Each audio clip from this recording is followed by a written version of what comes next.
Bienvenue à bord du Boeing 737 MAX pour cet aller-retour au-dessus de la France. Bonsoir, nous sommes à Marseille sur l'aéroport et on va aller à Lille en Boeing 737 MAX. C'est parti, allons à l'avion. On est arrivé dans le cockpit du 737 MAX et je prépare l'avion pour le vol à destination de Lille. On va faire le test des lumières, donc j'ai le petit bouton là, je mets sur test et ça allume toutes les lumières et on vérifie si les ampoules marchent bien.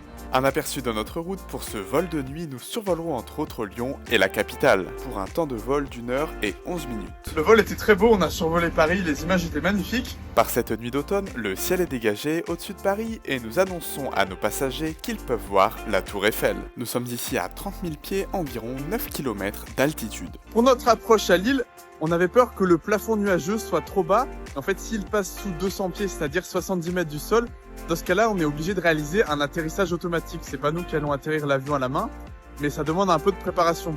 Et finalement, le plafond nuageux était assez haut. Il était à 1000 mètres, environ 3000 pieds. Donc on a pu faire un atterrissage manuel comme prévu. Les images de notre descente ont ici été accélérées. Nous sommes à environ 4000 pieds et nous venons de rentrer dans la couche de nuages éclairée par les phares de notre Boeing. Notre horizon artificiel est penché ici. Vous pouvez donc voir que nous sommes en virage. Puis à environ 3000 pieds, nous allons passer sous la couche de nuages et le sol sera en vue. Ceci est notre dernier virage pour nous aligner sur la piste d'atterrissage de l'aéroport de Lille. L'atterrissage sera en manuel, je désactive donc le pilotage automatique en appuyant sur ce bouton. La piste n'apparaît pas sur l'image, c'est normal, elle est à droite. En effet, nous avons du vent de travers de la gauche d'environ 30 km/h et pour garder l'axe de la piste, nous devons donc approcher celle-ci en crabe. Au moment du toucher des roues, nous pourrons décraber l'avion et donc l'aligner par rapport à l'axe central de la piste. Regardez bien, après le toucher des roues, vous allez voir les lumières de l'axe central pivoter vers la gauche sur l'écran. C'est maintenant. Pour faire cela et garder l'axe de la piste, j'appuie sur les palonniers à mes pieds, ici à droite. Ils agissent principalement sur la grande dérive verticale à l'arrière de l'avion et aussi sur la roulette de nez. Dans ce cas-là, en tant que passager, plus vous êtes assis à l'arrière de l'avion, plus vous allez être secoué par des mouvements latéraux. Vous le sentirez particulièrement lors d'atterrissage avec du vent de travers. Cette action au palonnier est nécessaire pour garder l'avion sur l'axe central de la piste. Bienvenue à Lille, dans le nord de la France, nous arrivons au parking. Bonjour, je m'appelle Anas, je travaille à l'aéroport de Lille-Léquin et je suis le marchaleur qui apparaît sur la vidéo de l'aller-retour Marseille-Lille. Anas est ici notre marchaleur. Avec ses bâtons lumineux, il nous guide pour nous garer précisément. Lorsqu'il aura totalement croisé ses bras, nous devrons nous arrêter complètement et serrer le frein de parking comme si vous mettiez le frein à main sur votre voiture. Notre escale sur l'aéroport de Lille, on essaye de faire l'escale en 25 minutes. Je suis en train d'inspecter tout l'avion, là je suis sous le train d'atterrissage avant. Je fais le tour de l'avion pendant que le commandant de bord prépare le prochain vol et on va rentrer à Marseille. Donc là je fais la visite pré-vol, j'inspecte nos réacteurs. La visite pré-vol est terminée, retournons dans le cockpit. Donc sur ce premier vol vers Lille, c'est moi qui étais aux commandes, pilot flying on appelle ça. Et au deuxième vol, de retour vers Marseille, c'est le commandant de bord qui va piloter l'avion.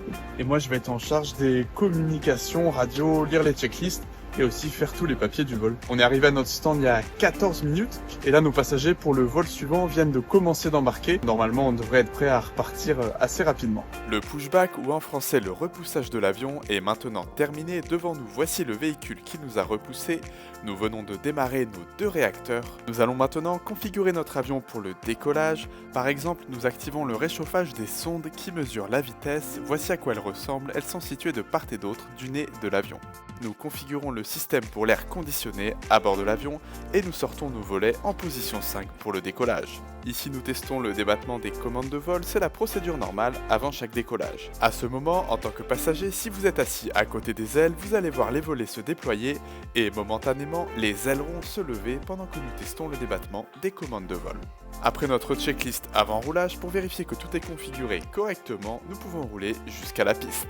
Décollage de l'aéroport de Lille-Léquin. Après ce séjour de 30 minutes dans le nord de la France, nous repartons vers le sud. Ici en accéléré, lors de la montée, de nouveau, nous allons traverser la couche de nuages éclairée par les phares de notre avion. Cette fois-ci, nous ne pourrons pas voir la tour Eiffel. La ville de Paris se trouve sous une légère couche de nuages qui sont éclairés par les lumières de la ville. C'est notre écran de navigation qui nous montre la route jusqu'à Marseille et nous sommes désormais en descente vers la cité phocéenne. Atterrissage à Marseille, nous allons atterrir piste 13 gauche, nous arrivons au-dessus de l'étang de Berre. Voilà à quoi cela ressemble 2 jours au même endroit. Revenons à notre vol de nuit, atterrissage imminent. Ce décompte en anglais que vous allez entendre correspond à notre hauteur par rapport au sol en pied. Il nous guide pour effectuer l'arrondi à l'atterrissage. 50, 40, 30, 20, 10.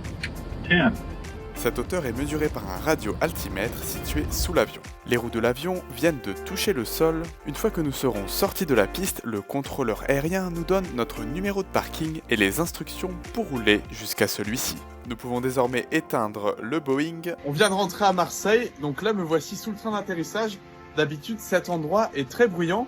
Et en tant que passager, si vous vous asseyez au milieu de l'avion, vers les rangées 16, 17, au niveau des issues de secours, vous entendez un bruit aigu tout le long du vol. Là, c'est avec le bruit pour comparer. C'est parce qu'ici, sous le train d'atterrissage, on va avoir les pompes à carburant et les pompes des circuits hydrauliques qui sont plutôt bruyantes et on va bien les entendre dans la cabine. On vient d'éteindre tous les systèmes car l'avion a fini de voler pour la journée. Vous voyez qu'on est sous le train d'atterrissage. Juste ici, c'est les roues de l'avion. Quand on est en vol, les roues vont rentrer dans l'espace dans lequel je suis actuellement. Merci d'avoir voyagé avec nous aujourd'hui au-dessus de la France, entre Marseille et Lille.